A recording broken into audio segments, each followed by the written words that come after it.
We must never allow Islamic ideology to dictate to us in this country what goes on in our schools.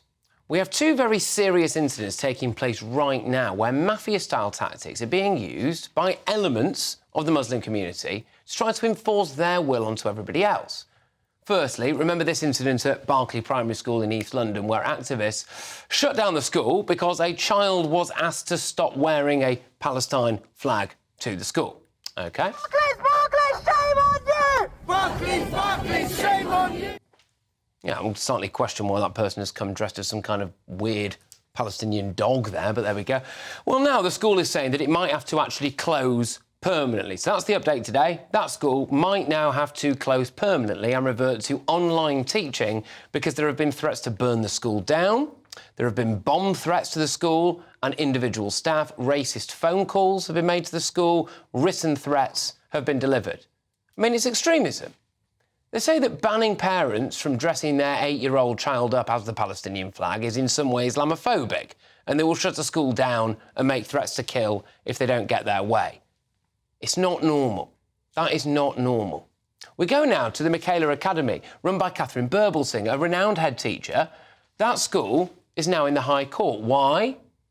Well, because they banned prayer rituals for every single religion, every single religion, saying that if multiculturalism was going to work, then everyone needed to make sacrifices for the sake of the whole community. Shock horror. One Muslim pupil, in reality, I suspect it's almost definitely the parents, but anyway, decided to bring this to the High Court, saying that it actually only really affects Muslim pupils because of the nature of their prayer, i.e. that they don't sit silently in a corner, pray amongst themselves like, say, a Christian might. That's their argument, OK? But it isn't just this court case, though, is it? Because police had to be called after claims that bombs had been placed at the school, glass bottles were thrown over the school railings, a brick was put through a teacher's window, and staff were, quotes, fearing for their lives. I mean, again, this is not normal, is it? Now, apparently pupils were putting pressure on girls to wear headscarves and be, quotes, more observant. We saw incidents like Batley Grammar School, where hordes of men turned up outside the school gates and threatened to kill a teacher who is now in permanent hiding because he allegedly offended elements of the Muslim community there.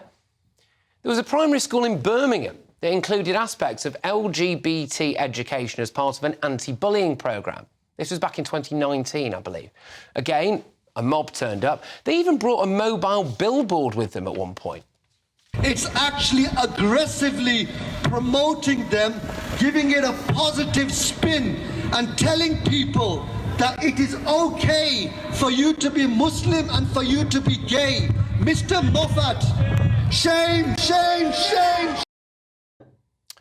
One parent articulates better than I ever could how there is clearly a desire to shape our education system around the whims of an interpretation of the Islamic faith. And don't teach our children that gay is okay, because in Islam, gay is not okay. Right. We are living through a turning point right now, aren't we? We cannot have our education system dictated to us to suit one specific religion. We absolutely should not be changing our way of life to bend to the will of fundamentalists. In fact, it should be the other way round, actually. Now, there are between 57 and 49 Muslim countries in the world, depending on what measure you use to calculate that. That is quite a lot of countries. And there are options there. That's all I'm saying, if that's what you are really wanting for you and your family. Now, here in Britain, I want to make this as clear as I possibly can. We should be tolerant, respectful, kind and welcoming. And I really do think that we are. But we should not be forced to change school policy because of mafia-style religious intimidation.